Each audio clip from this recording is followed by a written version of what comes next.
ভারতে অনুষ্ঠিতব্য টি-20 বিশ্বকাপে অংশগ্রহণ নিয়ে আনুষ্ঠানিকভাবে আপত্তির কথা জানাল Bangladesh cricket board BCB. Tiger প্রশাসনের পক্ষ থেকে ইতোমধ্যেই আন্তর্জাতিক ক্রিকেট কাউন্সিল আইসিসি বরাবর একটি চিঠি পাঠানো হয়েছে, যেখানে স্পষ্টভাবে বলা হয়েছে ক্রিকেটারদের নিরাপত্তার বিষয়টি বিবেচনায় নিয়ে বাংলাদেশ দল ভারতে বিশ্বকাপের ম্যাচ খেলতে চায় না। বিসিবির ওই চিঠিতে উল্লেখ করা হয়েছে, সাম্প্রতিক সময়ে বাংলাদেশি ক্রিকেটারদের ঘিরে তৈরি হওয়া বিভিন্ন নিরাপত্তা শঙ্কা, হুমকি ও অস্বস্তিকর পরিস্থিতি গভীর উদ্বেগের কারণ হয়ে দাঁড়িয়েছে।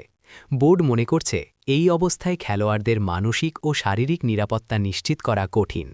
বিসিবি স্পষ্ট করে জানিয়েছে, ক্রিকেটারদের নিরাপত্তা আমাদের কাছে সবার আগে। কোনো ঝুঁকি নিয়ে আমরা জাতীয় দলকে পাঠাতে পারি না।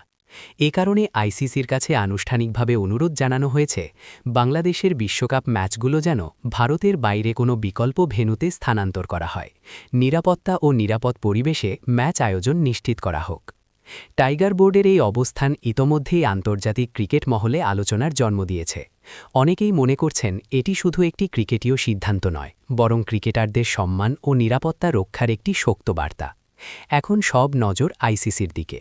তারা কিভাবে এই অনুরোধ বিবেচনা করে, আদৌ কি বাংলাদেশের জন্য আলাদা ভেন্যুর ব্যবস্থা করা হবে?